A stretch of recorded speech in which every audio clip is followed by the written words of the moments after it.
Winter on the Oregon coast, and the game cops are trying to catch fishermen who break the law. We're going inside and then start doing a zigzag pattern, and then a lot of these guys will lay their gear alongside of each other several times. It's a big ocean, so officers from Oregon and Washington work together. Not only aboard a speedy inflatable, but the nearby 42-foot-long Corliss. Officer Dan O'Hagan steers Corliss through a tight web of crab traps, ropes, and buoys. Yeah, there's a lot of dangers, a lot of hazards out here. You'll see a lot of slack line on some of these buoys, and you get them in the wheel and you're done. Turn the port! I can't turn the port. I got a pot over there, guys. Dan, suck them both up. I've got this pot over here with a lot of line on it. I just got to make sure I don't back into it. So how many will you have out here at a peak? At a peak? Yeah. Oh, thousands. Thousands. Amazing. And sometimes it's all in one spot. Dungeness crab is Oregon's most valuable seafood. Fishermen can make up to $3.50 a pound for the tasty crustaceans. Back up top, the team gets down to business, pulling scores of pots to see if they're legal.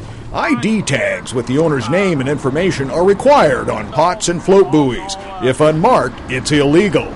We pulled up this pot that didn't have a tag on it, so we'll be taking this pot home with us. 2 years ago, the team seized 62 pots that didn't have ID tags. The violation netted the owners 30 days in jail and a fine of $41,000. The penalties, fines, civilly and criminally are very steep. And so if a guy wants to take that risk, that's what he affords to lose there.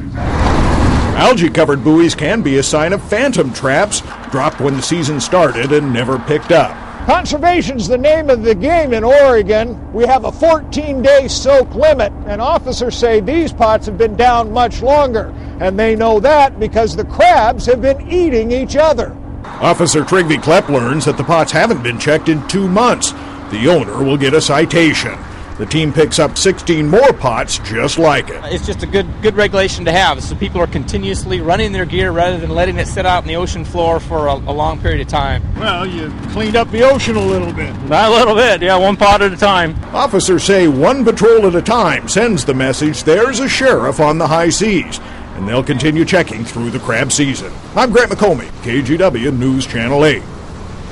The current crabbing season got off to a rough start last December due to bad weather, but it turned into a pretty good season for fishermen who are now getting top dollar.